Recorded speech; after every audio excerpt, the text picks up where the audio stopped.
sineroz operatsiyasidan garantiya so'raydi. O'zi bir ahvolda hayvon. Lekin u mifda.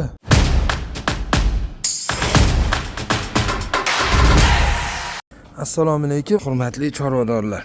Hamma sineroz operatsiyasidan garantiya so'raydi, boshqa qiladi, lekin bitta narsani ayting. Veterinarlarni ko'p qiynaydigan savol. Mana bu joyidan trepanatsiya qilamiz. Ochamiz. Miya suyagini ochamiz, undan keyin miya qobig'i bo'ladi. Agar miya qobig'ining ustida sineroz finnasi joylashgan bo'lsa, u yaxshi. Bittada shuni chiqarib yuborasan, lekin miya durpardani ichida joylashgan bo'lsa, miyani orasida turgan bo'ladi. Men uni videolarini ham qo'yib beraman. Mana o'tdan chiqarib olasan. Bu yerda qancha nerv tizimi boshqasi bor. Biz inshaalloh shuni finnani shu joyini joylashishini aniq koordinatsiyasini bilib chiqarib berishga javob so'raydi. Inshaalloh shu ishni qilib bera olamiz. Lekin hayvonni mana sog'lig'i u rost tuzib ertangi kuni yeb ketadi degan narsani hamma veterinarlarni qiynurmaylar, iltimos.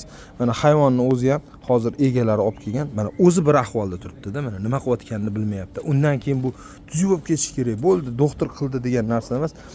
Biz ham baribir tavakkal qilib, inshaalloh yaxshi bo'lib ketsin deb qilamiz. Lekin o'sha yerda sinaps boshqa narsalarni tegmaylik, boshqa qilmaylik deb asrab qolishga harakat qilamiz. Mana o'zi bir ahvolda hayvon. U kimdir bunaqa bo'lib ketadi, mana bunaqa bo'lib ketadi desa, uzr, xafa bo'lmaylar-yu. Lekin u mifda, tushunyapsizlar? Mana shu operatsiyani qilamiz. Inshaalloh yaxshi bo'lib ketishiga biz ham umid qilamiz.